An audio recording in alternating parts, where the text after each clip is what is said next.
Y si se dan una vueltita en este momento por las redes sociales y también por determinadas editoriales, la agenda mediática insiste en marcar cierta tosudez de Alberto Fernández en insistir con esa loca idea de evitar muertos en supuesto detrimento de la economía, en ausencia, dicen ellos, de un plan económico y en una guerra que es inconfesable con su vice. Claro, es inconfesable, nadie va a venir a contarla, ¿no? Pero ellos suponen o certifican en realidad que está ahí aunque no tengan pistas.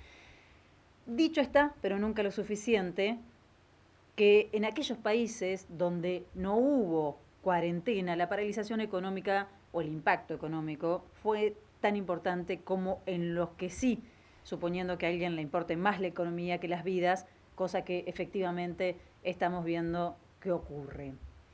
El esfuerzo económico del gobierno tiene dos frentes: el acuerdo, que parece estar próximo a cerrarse por la deuda, está encaminado, y la asistencia a los sectores que más lo necesitan. Atento a lo escuchado, parece que esto último también podría servir para fogonear un intento de grieta entre pobres y no tan pobres. Por ahí va la agenda. Todo antes de centrar la atención en los dueños de las fortunas en Argentina, que incluso pidieron asistencia estatal. De eso no se habla. La guerra inconfesable entre Cristina Fernández de Kirchner y Alberto es a esta altura el secreto confeso del llamado círculo rojo. Solo así el fracaso del Frente de Todos sería una realidad, el anhelo, ¿no?, que confiesan en los círculos de poder. Hay una canción de Morris, seguramente muchos la van a recordar, se llama Pato trabaja en una carnicería. En unas líneas, la letra de la canción dice: lo tuyo es mío y lo mío es mío.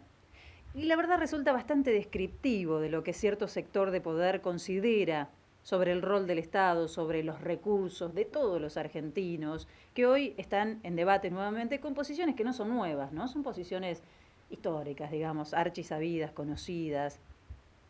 Fíjense que no solo en materia económica lo nuestro es de ellos, también creen que nuestra vida es de ellos. Pueden disponer de la vida y de la muerte. Pueden ponerle incluso precio a la vida de los que para ellos resultan una variable de ajuste siempre.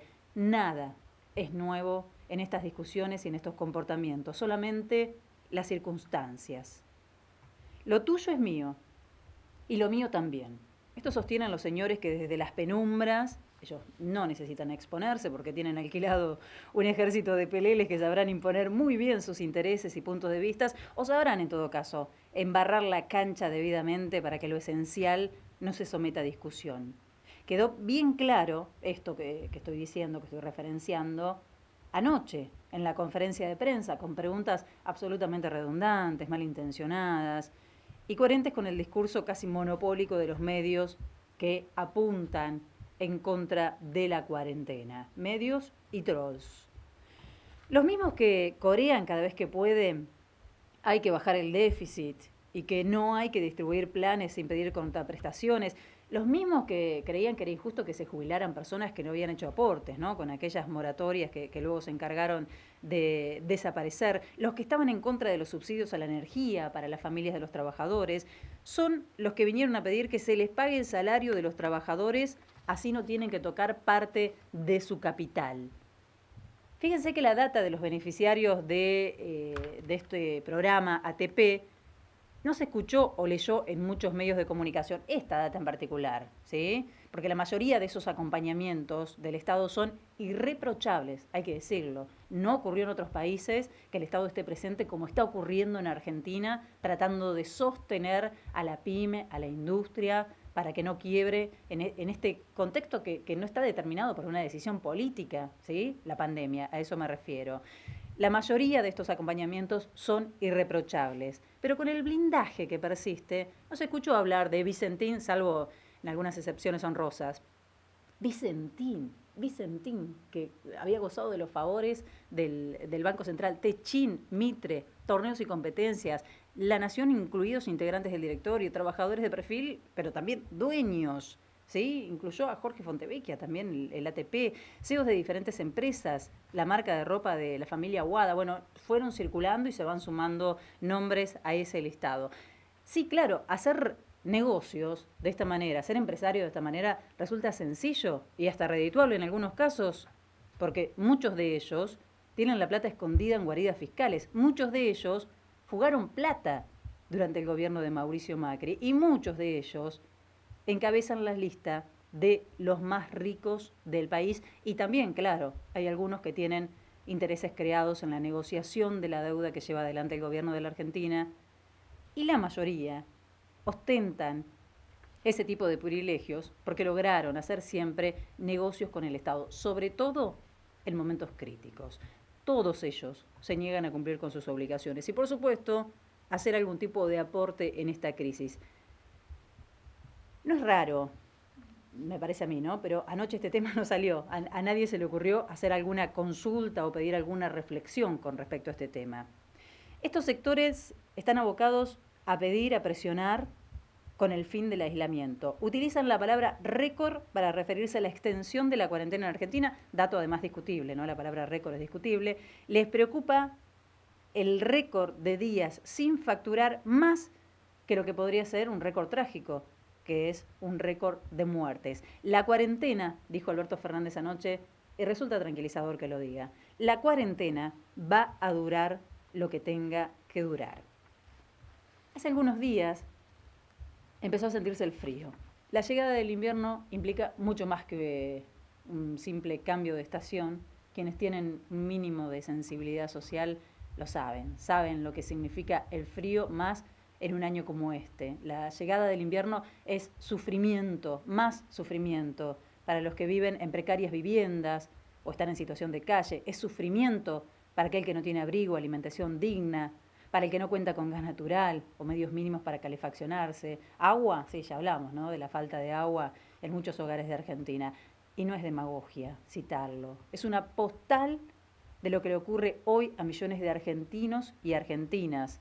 Aunque tampoco, fíjense, este sea un tema de agenda ni un tema que amerite muchas preguntas.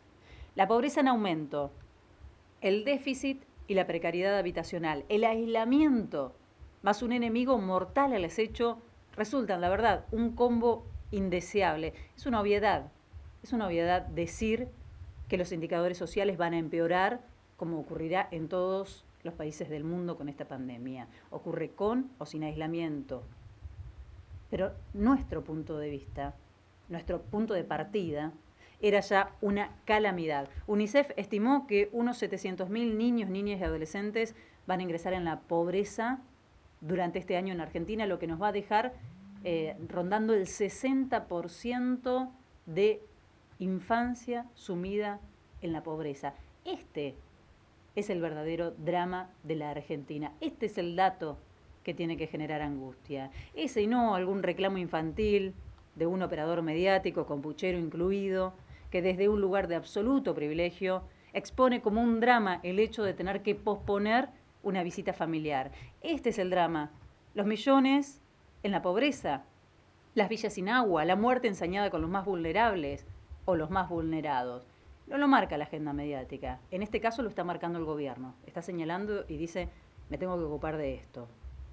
Mirar la pobreza, salir de la preocupación de la clase media o lo que queda de esa clase que por supuesto sufre las consecuencias de esta crisis, implica hacerse preguntas y estas preguntas conducen inevitablemente al otro extremo. Es mirar también la concentración de la riqueza. Y si fuéramos conscientes de semejante inequidad, naturalmente que nos vamos a preguntar, bueno, a ver, ¿cómo es esto posible? ¿Cómo llegamos hasta acá? Y después de esa pregunta vamos a pretender hacer algo para transformar una realidad tan injusta. A eso justamente es a lo que le temen en momentos como este. Por eso quieren que vuelva ya mismo toda la normalidad y que se salve quien pueda. Le temen a los pobres demandando, a los trabajadores organizados, a los movimientos populares, porque de este tipo de crisis es que pueden surgir grandes cambios, aunque claro, también puede ocurrir lo contrario, para eso trabajan. Puede que no pase nada. Cualquier idea de redistribución tímida o extrema, ya lo sabemos, lo hemos visto durante estos últimos días, les resulta un verdadero ataque. Ellos pueden opinar, pueden presionar con el fin de una medida que protege principalmente a los trabajadores, pero no soportan que nadie proponga medidas económicas en contra de sus intereses. Fíjense, si no, lo que le pasó esta semana a Fabiana Vallejos. Hay que animarse, después de estos escarmientos públicos, a levantar la voz. Y obviamente, pegarle al kirchnerismo, a Cristina especialmente, se sabe, es parte de la rutina hace más de una década, y esa rutina es mucho más intensa cuando aparecen este tipo de debates. Quizás una suerte de advertencia a Alberto Fernández. Cristina, la estalinista. Cristina, la absolutista. Cristina, en realidad, es esa mujer que intentaron borrar de la película, que soñaron presa, y que sin embargo, fíjense ustedes, volvió a poder con una jugada maestra que cumplió un año hace algunos días, cuando la entonces oposición sabía que la salida era con un gran acuerdo, pero no lograba encolumnarse, no lograba encolumnar a todo el campo popular detrás de un nombre. Fue Cristina la que lo logró con un candidato elegido muy estratégicamente y con el diario del lunes, podríamos decir incluso atinadamente. Lo tuyo es mío y lo mío es mío. Síntesis de una lógica que resiste a perder vigencia, en la que la mayor parte de lo tuyo, de lo nuestro, de lo mío, quedaba para ellos. Síntesis de una Argentina que necesita cambiar.